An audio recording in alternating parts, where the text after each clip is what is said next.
Hello, everyone. Hello. My name is Elle and I'm here back with you on our video recording and podcast with one of my good friends and partners, someone who I love dearly and just love working with, love communicating with. Freya, welcome. Thank you, Elle. Such a warm welcome. I appreciate you so much. And thank you for having me here today. Happy Friday. Yes, happy Friday. So before we start, let me introduce Freya to you. So Freya Krishnan is a confidence and visibility coach and consultant, as well as a speaker, entrepreneur, leader, and mentor. She helps women become more confident, increase their visibility, and expand their network. Born and raised in the Philippines, Freya moved to Sacramento in 1997 to pursue her bachelor's in computer science and has since considered California to be her new home. She's also the leadership development manager for Women of the World Network and founder of the Chasing Happy Mondays community and Confident Entrepreneur Club for Women in Business.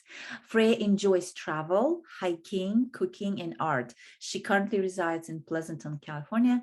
Freya is passionate about living a well-balanced life, advocating small businesses, and empowering women. Yay, welcome again. Welcome, Freya. Thank you, Elle. Thank you for having me. I'm excited for this conversation. So I guess, one of my questions, I love to talk about your background, which I mentioned here from Philippines. So I love to kind of talk about what brought you to what you're doing today and why you chose to do what you do today. Why you have chosen this your path, and possibly there's something unique about it or authentic, the reason you chose that path for yourself. Oh my gosh. And that's a really good question. And I'll try to make my answer not too long, because it took me a bit to get to where I am, like my path, right? Like everyone else. I came here when I was 17, came from the Philippines, and I actually came here to pursue my bachelor's in computer science.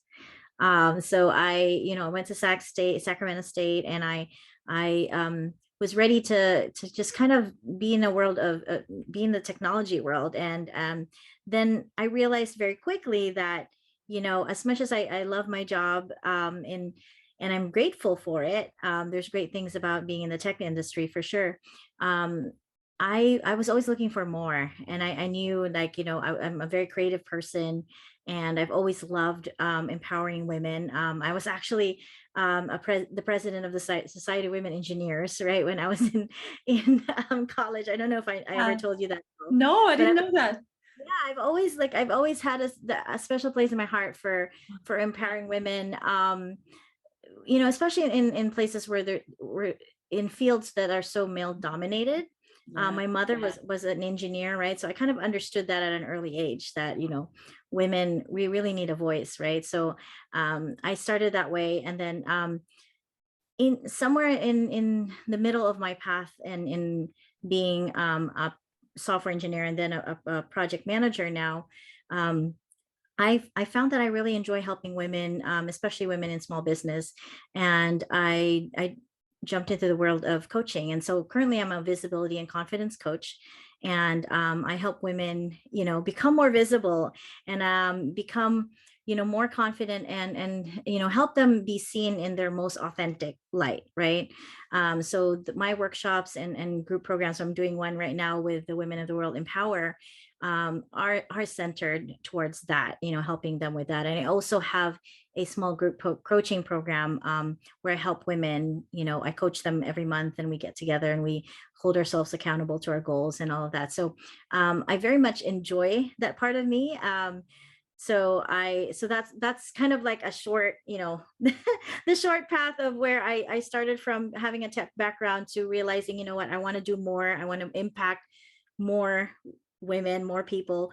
And so I ended up being a coach, and I so very enjoy what I do. So yeah. And what makes me unique, and I feel like what makes me unique are my own experiences.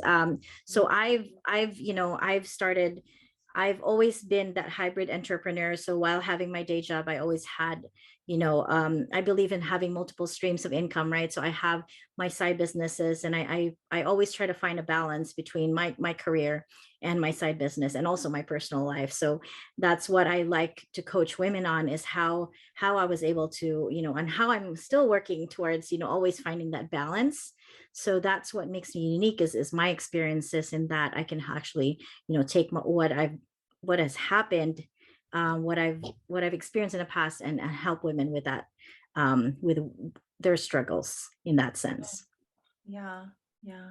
I love that. And I didn't know that you had, you were part of the group for women while doing engineering program. I think it's so cool. And it's important, like you say, I used to be in oil and gas, so Yeah. very male dominated industry as Yes. well. And I totally understand that move. So I didn't know those. So thank you for sharing that. So Yes. that's part of the unique thing, the unique part of your experience as well. That's awesome.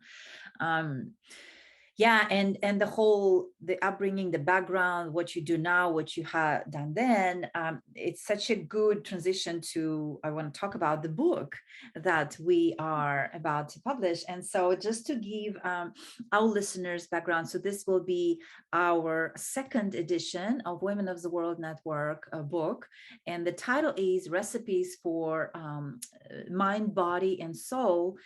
And the unique part about the book is that the stories are not only kitchen recipes, not only cooking recipes, but also recipes for life, recipes for forgiveness, um, just different kinds of recipes applicable to life. And another cool thing about it is also each story, so each recipe is actually, first we have a story, that unique story that leads to that recipe, how that recipe originated in each individual case.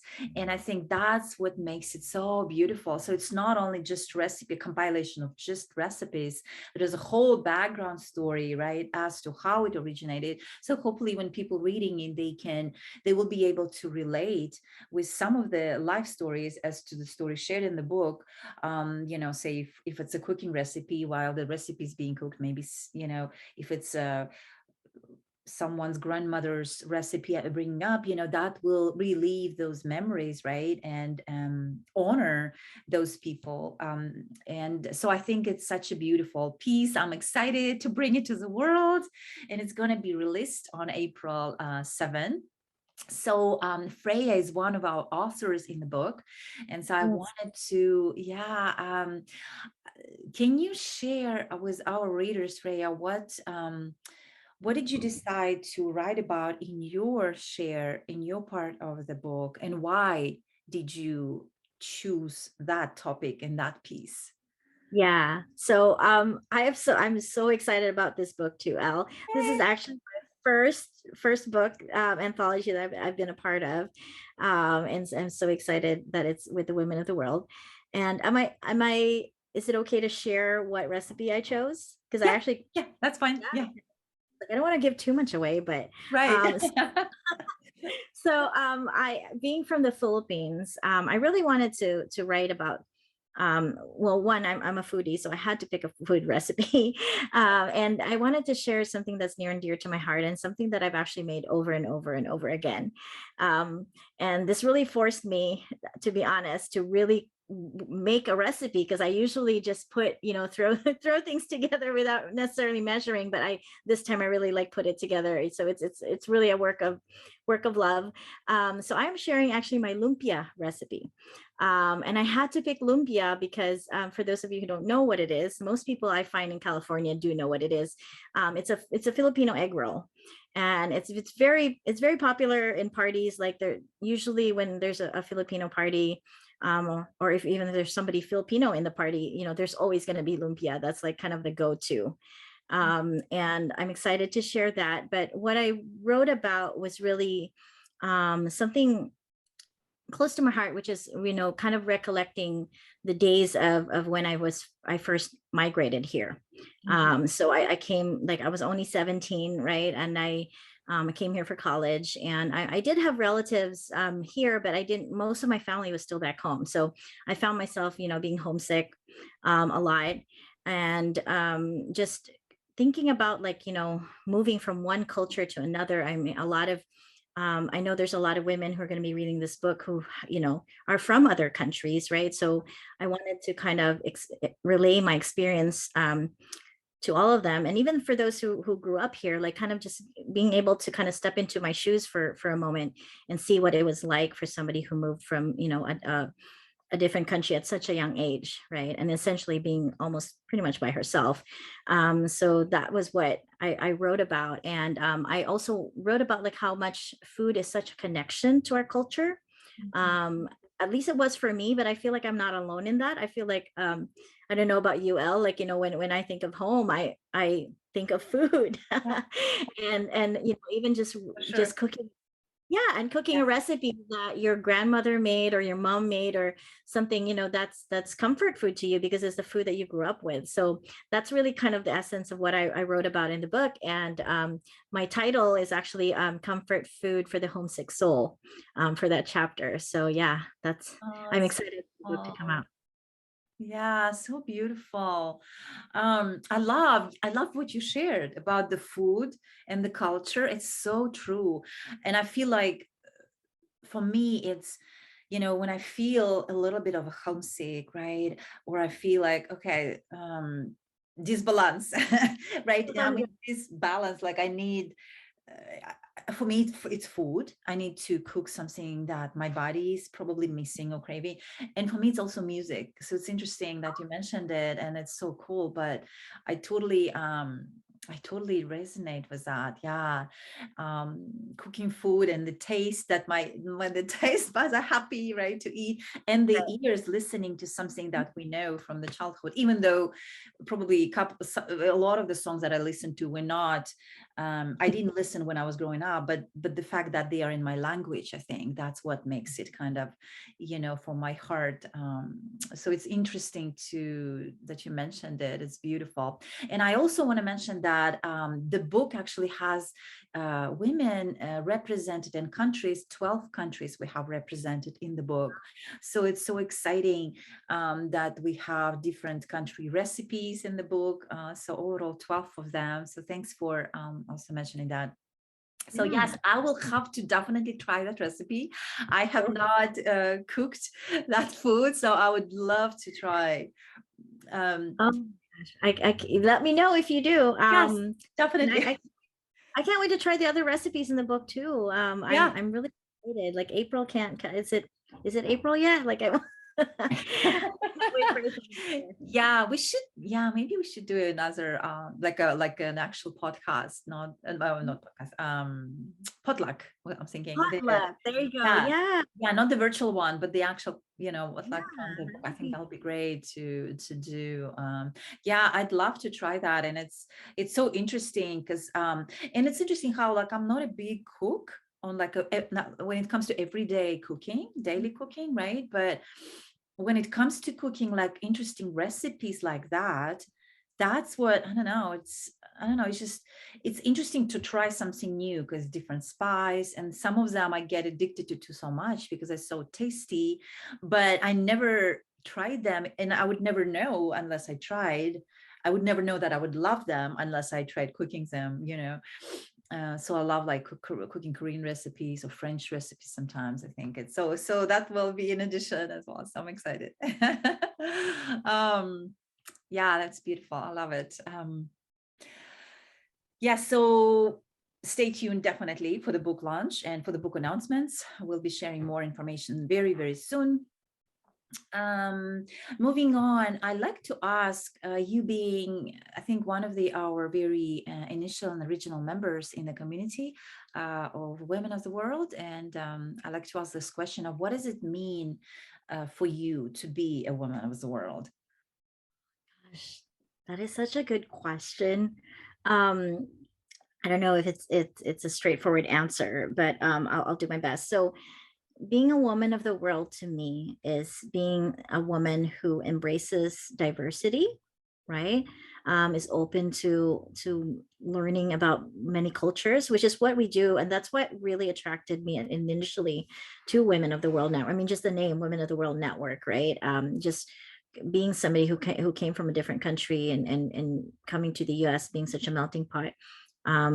I really resonated with that. I loved your mission, right, of bringing women of the world together.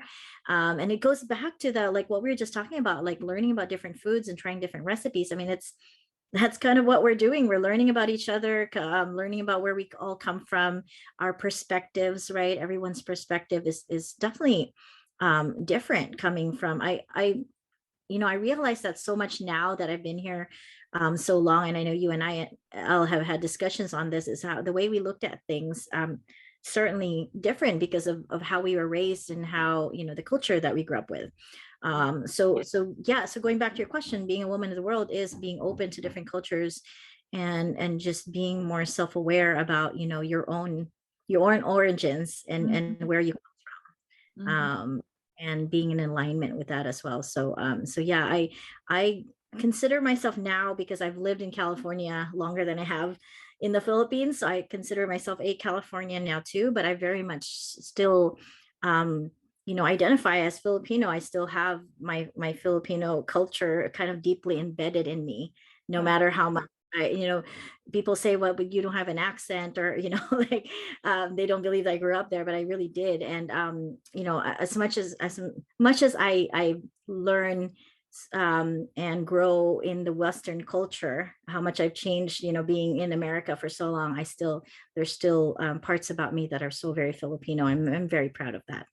Yeah, that's beautiful. Thank you for sharing, Freya. That's beautiful. Yeah, I love it. I can totally relate. And yeah, and this was definitely, the mission of getting all the women together from different cultures and